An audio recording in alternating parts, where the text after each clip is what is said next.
Hello, hello, hello, and welcome to Real with Paula. My name is Paula Alphonse, and welcome to this edition. We call it special because we have a guest that is maybe not the usual guest that I have on the show. Today we have Mr. Greg Fergus, and I'll just give you a little bit of introduction for those of you who might not know who he is. Greg Fergus holds the position of Parliamentary Secretary of the President of the Treasury Board and to the Minister of Digital Government. He has been elected as a member of Parliament. The first time was in 2015 and for the riding of Hull and Aylmer. And he's currently in his second mandate and he's doing well. Not because I have bias, but because I have seen him very, very much involved in the community, which is always good news. Over the past 25 years, Mr. Fergus has worked in the private, the public, the nonprofit, and the academic sectors, and he brings all of that to the conversation here, but also the conversation on the Parliament. So welcome, Greg. And is it okay for me to call you Greg? Absolutely, if you don't mind me calling you Paula.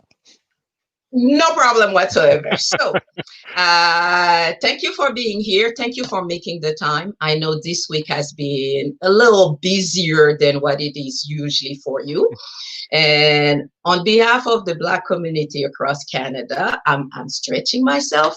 First, I would like to say thank you for the statement issued this week by the Black Parliamentary Caucus. And it is quite a call to action to the government of Canada. And I guess we're all waiting to see how that's going to translate.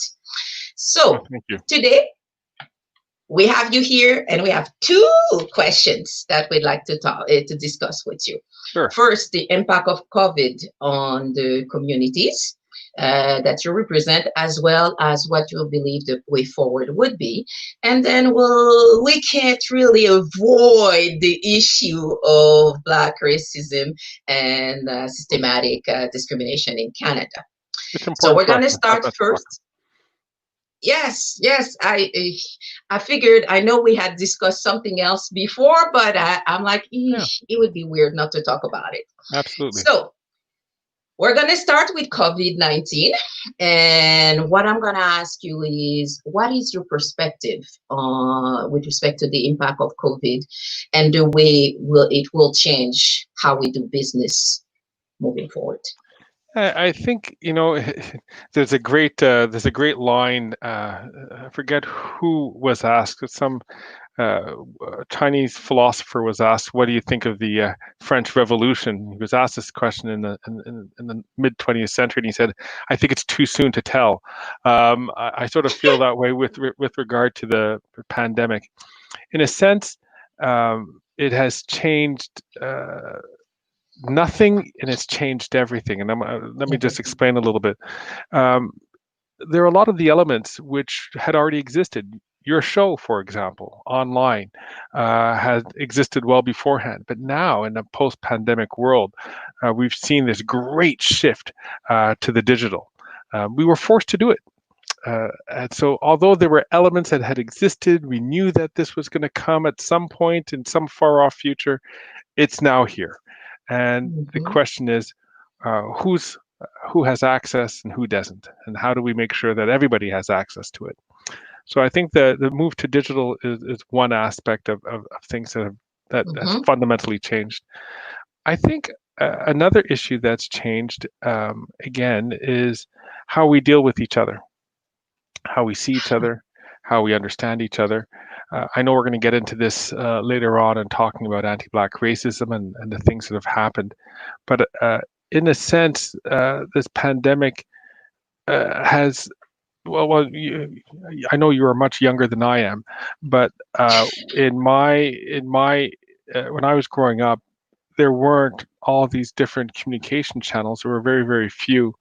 In a sense, the pandemic has sort of brought us back a little bit together, so we're experiencing a lot of the things at the same time, and that's why I think those brutal videos that we saw coming out of the United States and some out of Canada has affected us perhaps more deeply than it would have done 10, 15, or just last year.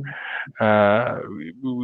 We've become, we're sort of we're a bit of a global community again, because we've come together in this Mhm. pandemic as we're trying to start things, or to understand where we're at. But you know, there are also other things which have changed. Is, I think, for anybody who was very well to do and very privileged, Mm. and thought that they were the masters of the universe, I think this pandemic has made it very clear we are all one family on this planet. Mhm. We're not. There's no other place for us to all be, and we all can be brought down. The powerful and the mighty, and yet the low and the vulnerable. We're all subject to the same uh, risk, Mhm. or we're the same. We could be felled by these tiny little viruses that is causing so much disruption in our world. So, in a sense, there's a lot of good. I guess, like in any time in Mhm. history, a lot of good can come out of this. It just depends on what we choose to value and what we choose to care about. I love the way you say it's about what we choose to value and how we choose to care about certain things. And for me, it's been one of those things where I recognize that as Canadians, we might have fared a little better than in some other countries for the structure of government that we have. Am I pretending that everything is perfect? No, No, that's not what no, I'm saying. But it's just in the sense that our government has reacted in such a way that I personally, me and my family, I felt well taken care of. yeah, And in that conversation, it's always this part where not only paying attention to what didn't work well, but can we also notice those things that actually went really good, even though they're perfect? Because it's new to everyone. No one here had the, whoo, this was on the agenda for 2020, and yeah, this is where I'm going. No. yeah, yeah, So, from that perspective, every single one, from the person who's an essential worker to the person who's far off in the boonies, trust me, we have to deal with it and figure out our path forward. And remember, as you said, we're all one person. yeah, yeah. This is the humankind. It is the humankind. So There are how do some people we? who people forget about all the sacrifices that were gone into giving us what we enjoy today, right? I mean, a lot of the sacrifices our parents or grandparents had made Mhm, to create that wealth that has become the basis of Canada's prosperity. And there's a Bob Ray is. I think it was Bob Ray who came up with it. Maybe, no, I think he quoted somebody actually. Quoted a Toronto mayor. He said, we're born on third base, but we all think that we hit a triple, and we forget how much work has gone yeah, into this. And the reason why I bring this up is because you said quite rightly the essential workers. So I mean, the real heroes of this pandemic are not the high and mighty, but it's really the people who stock our shelves, who drive our mhm, buses, who are personal service attendants in our old folks' homes, mhm, people who are not making a lot of money, who are working under very precarious conditions, putting their lives at risk. mhm, Uh, but they're the ones who really have, I think, are the heroes of this. And I hope this forces us to think, um, how do we reward that? How do we pay yeah, them? Under what working conditions should they be? And should we, give it doesn't make sense that these people are making such little money. They're the most vulnerable people here. yeah, Um, they've become extremely important. And so we're discovering what that glue is that keeps our society mhm, together.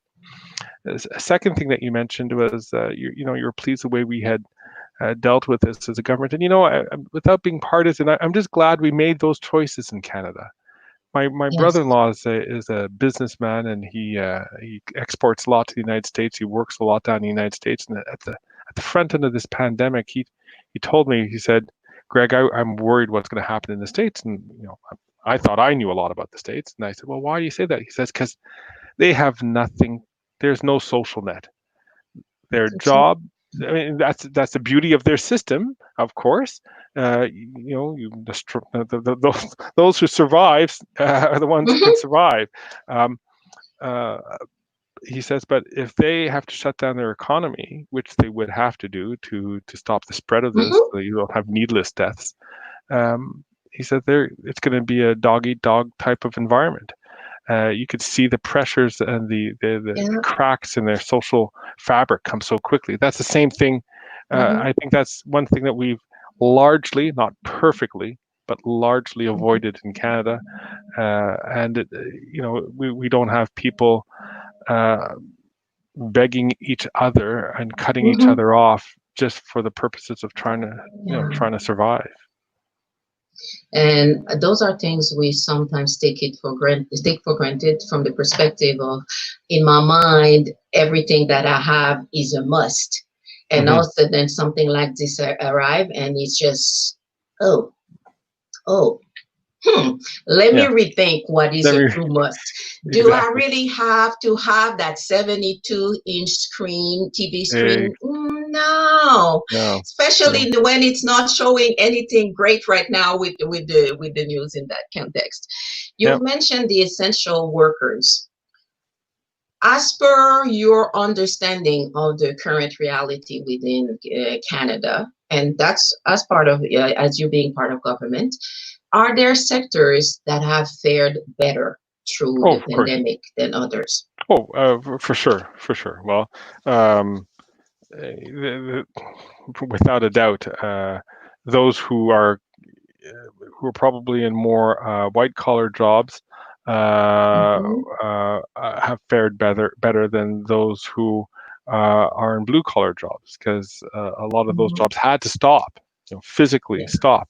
Mm-hmm. Um, but yet, the people who are involved in the creative aspect of ideas and creative Mm-hmm. aspect of and make money from that probably have come off better off than others for sure.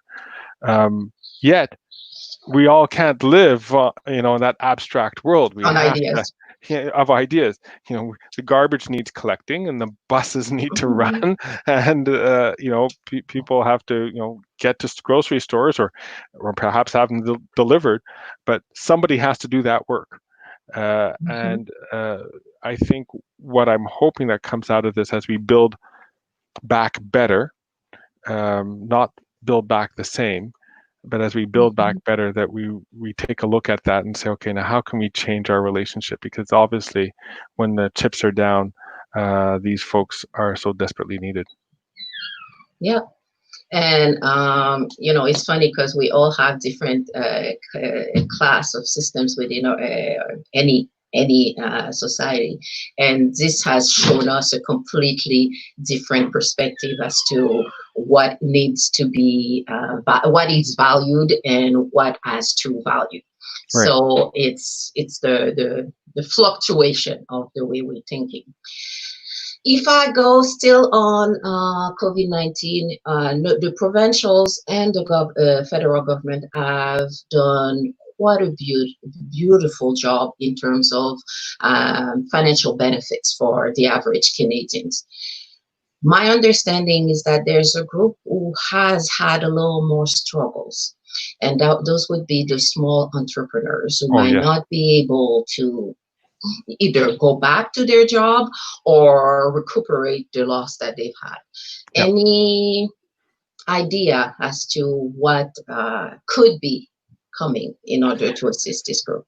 Well, there's a number of things which we did to try to assist them, especially for the private sector. If any place got the worst part of it, Mm-hmm. I was just today speaking to an owner of my local pub, my local bar, Mm-hmm. and restaurant, bistro.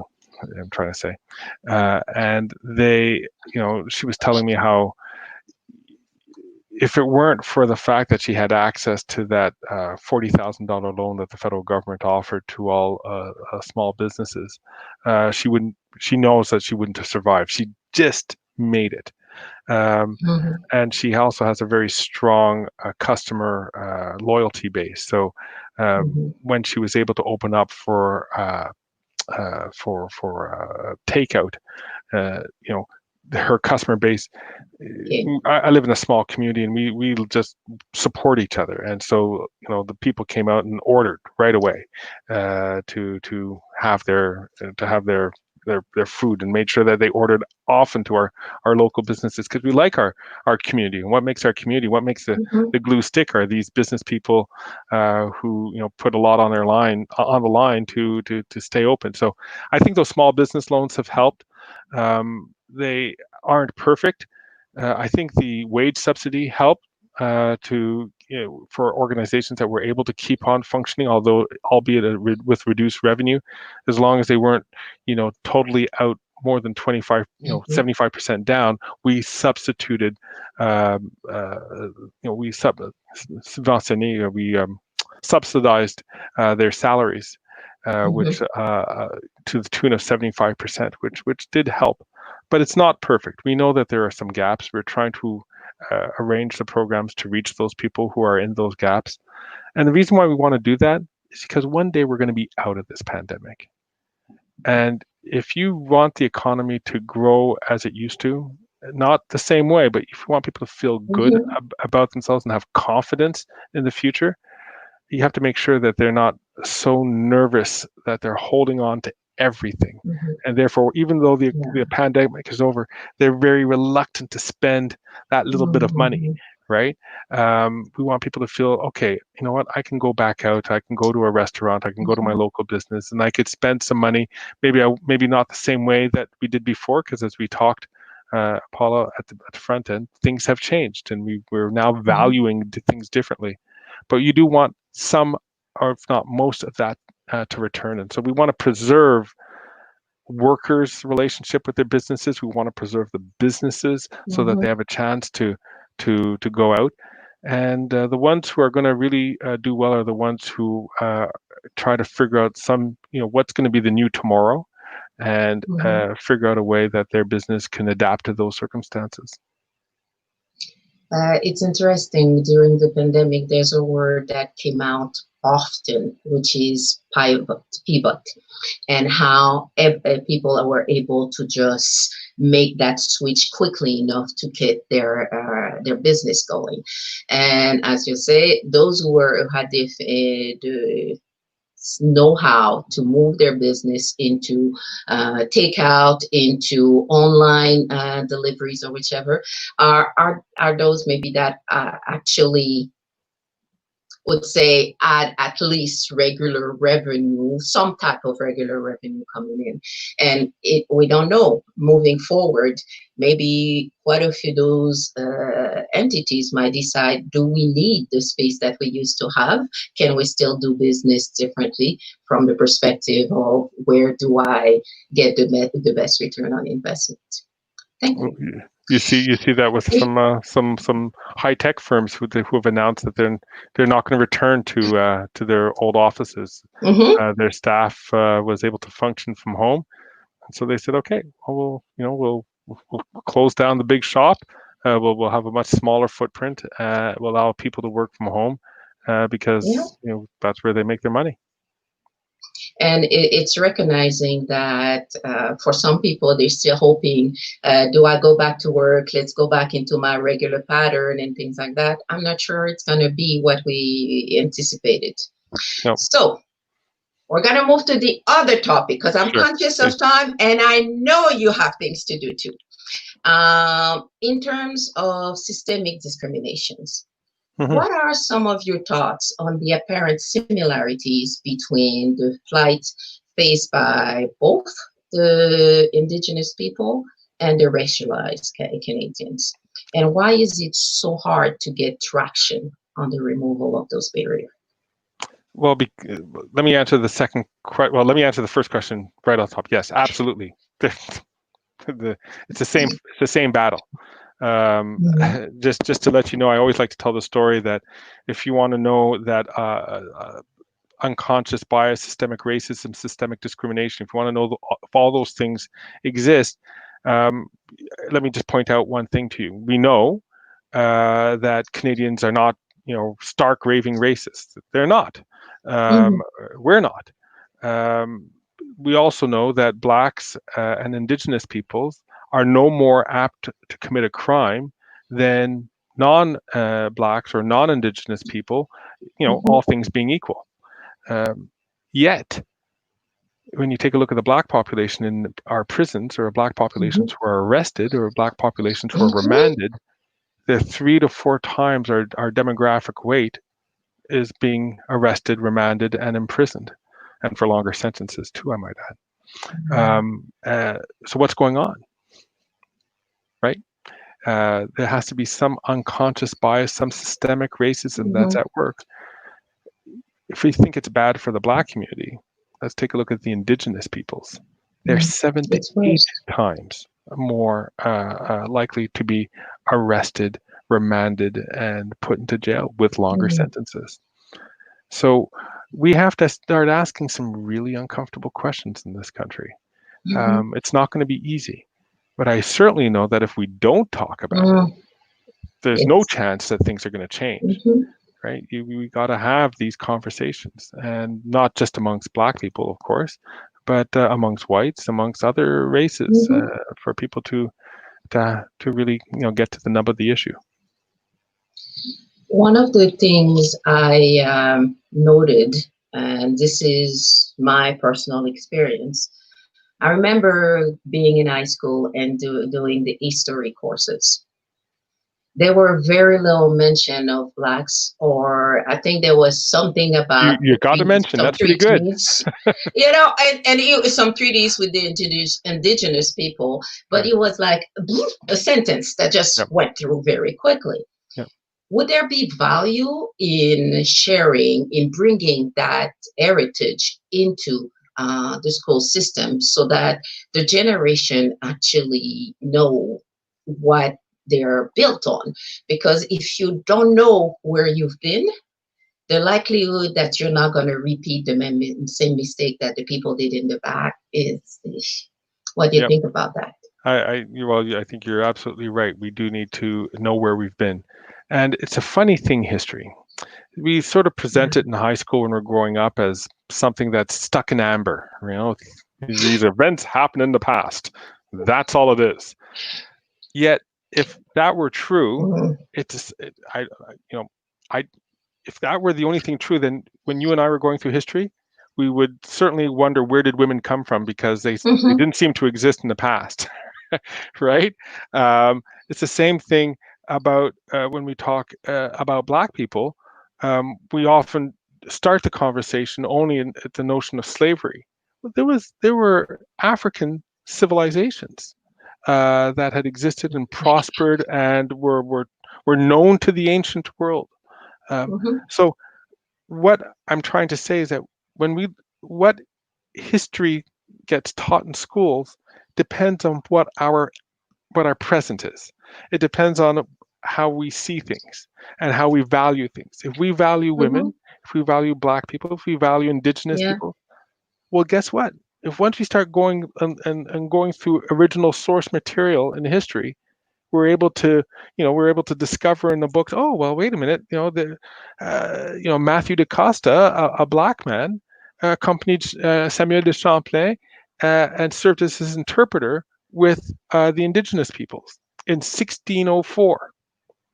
Now, for him to be an interpreter, so that's the first recorded time of a black Mhm. man being here in the Mhm. New World, as it were, from a European perspective. Um, you know, for him to be an interpreter, he had to have known the language. How did he know the language? He must have been there before. Hmm. Exactly, Yeah. exactly. So Hmm. these things invite us to ask more questions. In Hmm. my region, in the Outaouais, which was founded, everybody talks about Philemon Wright, this fellow who came up from Boston, Massachusetts in 1800 to found this area, created what is now Hull, and what is Ottawa, Bytown. Well, Philemon Wright came not by himself. He came with a free black family, London Oxford, a free black man who came here, had his plot of land, and exploited it. Right. So, for Hmm. my region, yes, we talk about Philemon Wright. There's schools named after him, but we should also be talking about London Oxford. who was here exactly at the same time, who braved the mosquitoes and pulled rocks out of the ground and pulled Mhm. roots and cut down trees. Um, we should be doing that as well. So it's an invitation for us to look at history and ask the questions: who's not at this Mhm. table? Am I Mhm. seeing all that there is? And dig deeper. We'll discover the place of women. Mhm. We'll discover the place of indigenous peoples. We'll discover the place of Black people. And it will become a richer history. Yeah. I have two more questions for you Please. I have lots of time for because you, I Paula. know. Oh, thank you. We were talking about police brutality, and Mm. I just have to ask you: Have you, has your father ever had to talk with you? My father didn't have to have the talk. We did, but he didn't have to have the talk with me because uh, it was obvious. Uh, I grew up at a time in Montreal when newspapers weren't very sensitive to how to Mm. talk about Black people, and so whenever there was a crime that was committed, you would read in the newspapers, "A Black man committed the crime," screaming headline. Mhm. But when it wasn't a Black person, it was a man, not a white man, just a man. So Mhm. as a kid, I Okay. Yeah. read a lot of newspapers. You pick up on this right away. Let me tell you a little story. My dad and I once I lived in Dollard des Ormeaux and we went into school into town, and my dad taught at a school downtown as well. So we'd take the bus in together and we'd walk part way, and then after the metro, and we'd split. He'd go one direction to his school, and I'd go the other direction. So I left him. I went to my school. At the end of the day, my dad tells me that he was stopped by some police officers. I'm like, oh, why did they stop you? He said, well, that's a question I asked them. I said, they said they're looking for somebody who committed a crime. And he said, okay. And it was a Black person. My dad said, okay. He said it was a Black youth. Now, my dad was balder than I am, had lots of gray in his beard since he was 40. And he said to the police officer, do I look like a Black youth to you? You know, so this is the Mhm. you get those, you have those experiences, and you realize uh, you have to, people at the time were very house blind Mhm. to the reality of Black people.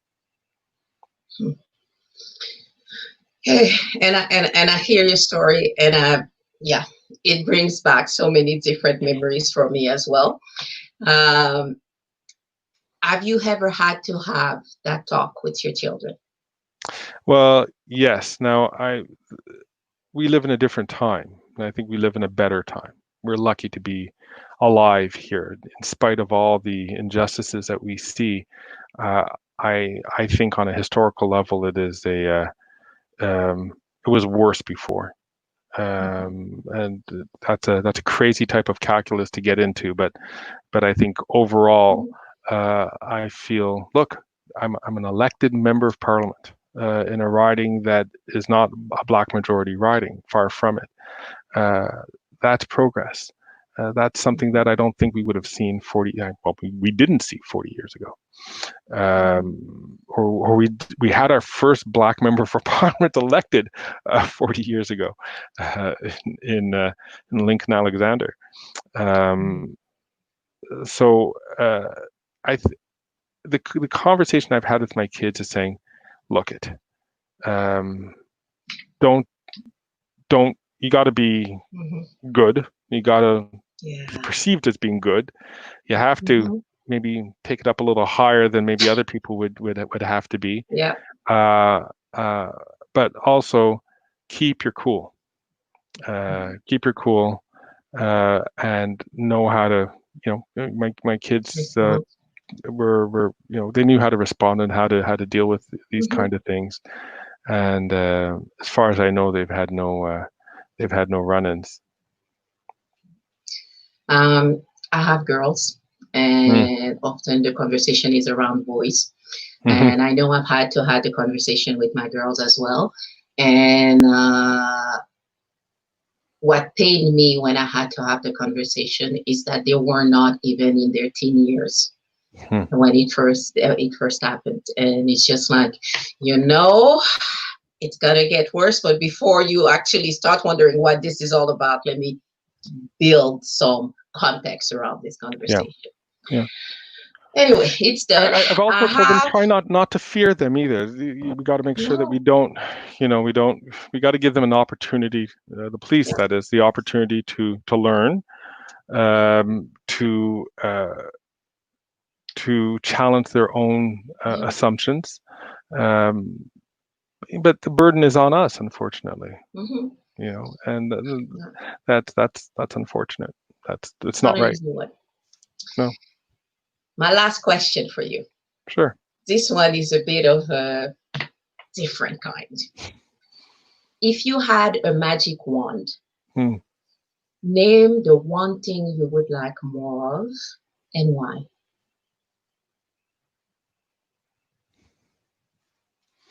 If I had a magic wand, one thing that I'd like to have more of, and why?